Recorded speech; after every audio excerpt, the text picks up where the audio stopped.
Assalamualaikum warahmatullahi wabarakatuh.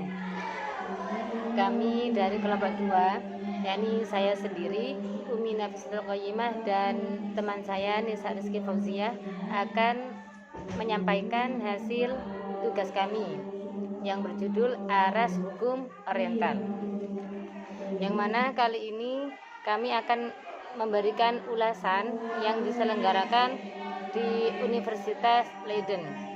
Bidang hukum yang berkembang di India Belanda, didirikan pada 1876 di Fakultas Hukum PA Van der Lid, yang menjadi guru besar pertama di bidang hukum tersebut. Pada tahun 1876 dan 1940-an, studi hukum India Belanda berkembang pesat di Leiden. Karya-karya dari Van Vollenhoven, yakni sebagai guru besar dari tahun 1901 sampai 1933, merupakan sumbangan terpenting bagi perkembangan kajian tersebut. Karyanya bisa mendukung adanya kodifikasi dan unifikasi hukum untuk seluruh wilayah India Belanda, dan bisa membuat diberlakukannya kitab undang-undang untuk penduduk Eropa pada tahun 1848 dan 1849. Sejak kodifikasi bidang kajian hukum di India Belanda oleh Van der Lid pada tahun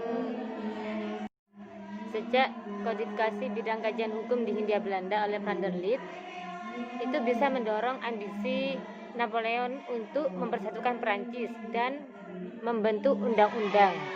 Begitu juga di India Belanda, sehingga terbentuk undang-undang KUHP atau Burgerlijk Wetboek dan KUHD Wetboek Kuphandel.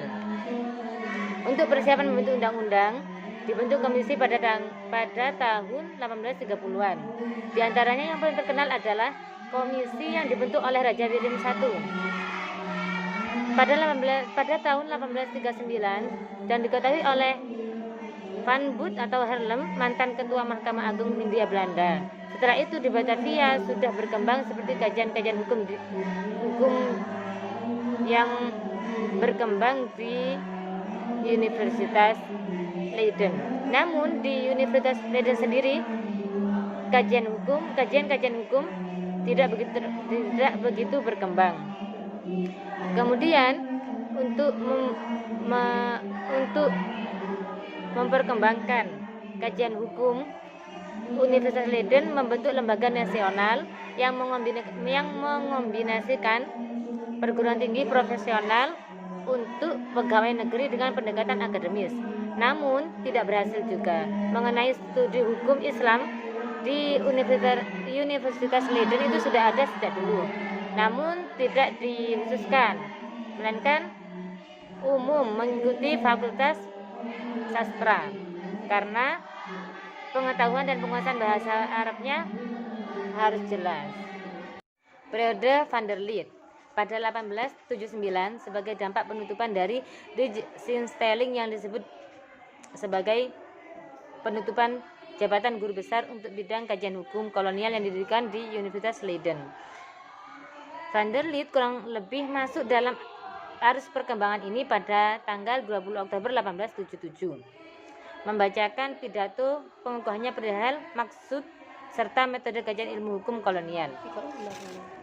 Kemudian Van der Lid menekankan pentingnya memperoleh pengetahuan lebih baik tentang koloni dan penduduknya, keyakinan religius serta nilai-nilai yang dianut masyarakat bersangkutan, dan terakhir tentang norma-norma hukum yang berlaku dalam masyarakat tersebut.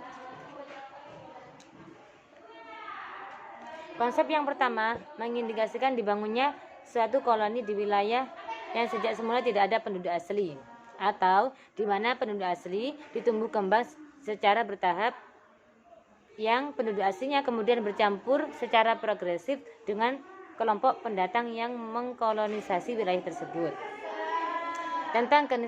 Dalam tulisan berikutnya, Van der Lid menguraikan tentang keniscayaan menghormati sistem hukum otonom dalam hal koloni diperoleh karena penaklukan. Van der Lid kemudian muncul sebagai pendiri mazhab Leiden yang terkemuka, mazhab yang selanjutnya dikenal luas melalui tulisan-tulisan Van Vollenhoven. Kemudian Van der Linde dalam bagian kedua tulisannya secara khusus menelaah pandangan Mr. LWC van den Berg yang termuat dalam buku Prinsip-prinsip Hukum Islam. Edisi yang kedua ini, Van der Linde berpandangan bahwa buku Van der Berg terlepas dari sejumlah kekurangan harus dianggap karya yang luar biasa. Sekalipun hukum Islam hanya dapat diberlakukan terhadap kelompok kecil masyarakat di Nusantara. Selanjutnya, ia menyatakan bahwa kekayaan dan keragaman dan hukum-hukum agama yang ada, institusi kemasyarakatan dan kebiasaan adat istiadat bagaimanapun juga pada akhirnya memunculkan situasi ketidakpastian hukum. Maka atas dasar itu ia mendorong dilakukannya verifikasi hukum demi kepentingan masyarakat Bumiputra sendiri. Seberapapun sulitnya, itu tetap ia akan lakukan. Baik, saya akan melanjutkan apa yang disampaikan Hafiz mengenai sejarah hukum adat. Pada periode Van Vollenhoven, hukum adat sangat diperjuangkan agar diberlakukan di Hindia Belanda. Van Vollenhoven adalah seorang guru besar di Fakultas Hukum Universitas Leiden. Beliau adalah guru besar hukum adat sekaligus pioner atau orang bahkan pencipta dan penemu hukum adat, yang mana beliau memperjuangkan hukum adat di Hindia Belanda. Banyak karya-karya tulis yang telah beliau sumbangkan, serta banyak disertasi atau bahkan pidato-pidatonya yang melawan akan adanya ekspansi hukum barat di koloni. Beliau sangat banyak memberikan sumbangannya dalam pelestarian hukum adat dan perlindungannya dari perubahan yang terlalu progresif. Dalam perjuangannya tersebut, Van Vollenhoven tidak mendapat dukungan dari pihak pengusaha, terutama dari pengusaha karet dan gula yang menganggap bahwa hukum adat justru merugikan kepentingan komersial di koloni. Yang mana hal tersebut mendorong perkembangan studi alternatif tentang pengembangan hukum di Hindia Belanda yang terpusat di Universitas Utrecht.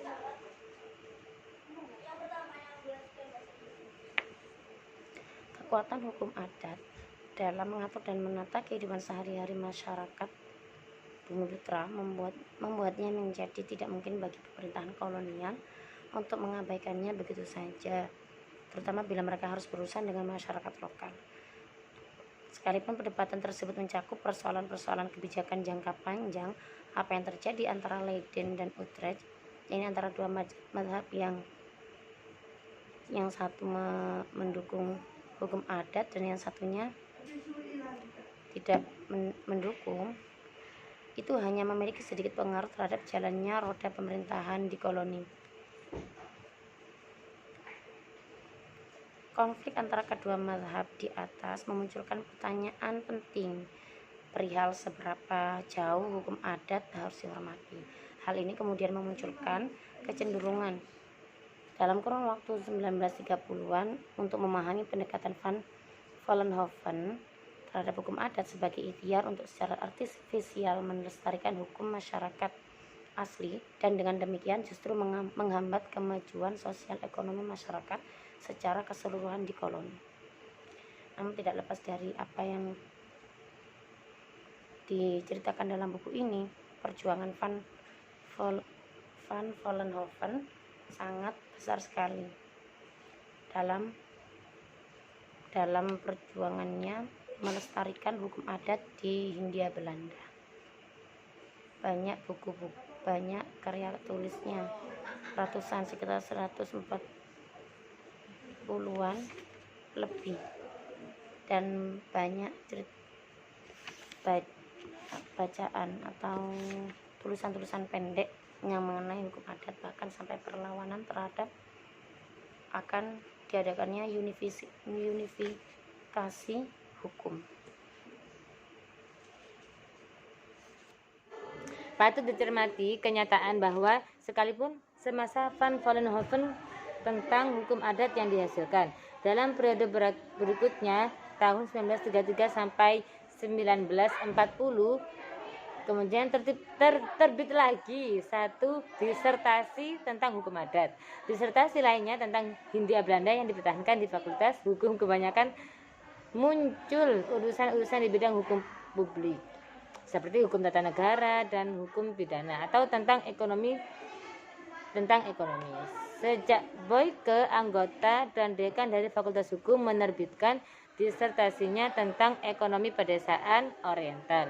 Beberapa lainnya mengikuti jejak langkahnya dan berupaya membedakan antara serta membuat perkaitan antara ekonomi pedesaan dengan ekonomi kapitalis yang diusung oleh perusahaan-perusahaan besar dan pasar dunia. Dengan demikian, Fakultas Hukum Leiden kembali menjadi pembuka jalan serta ladang pembibitan bagi ikhtiar-ikhtiar ilmiah di bidang baru. Tatkala kemudian ahli-ahli antropologi dan sosiologi akan mengambil alih prakarsa untuk melanjutkan bidang kajian hukum adat. Studi tentang dual ekonomi, yakni ekonomi ganda, di atas secara alamiah masuk ke dalam cakupan bidang kajian ekonomi. Dalam perkembangan berikutnya, bidang kajian perancangan kebijakan dan pengelolaan administrasi akan dipelajari khusus oleh sarjana administrasi publik. Alhasil, studi tentang hukum oriental yang diprakarsai Leiden di tahun-tahun kemudian berkembang menjadi satu bidang studi yang sangat terbatas. Mungkin hanya itu yang dapat kami sampaikan mengenai aras hukum oriental yang membahas tentang sejarah, kajian sosiolegal dan hukum di Indonesia pada masa kolonial. Kurang lebihnya mohon maaf. Terima kasih atas perhatiannya. Wassalamualaikum warahmatullahi wabarakatuh.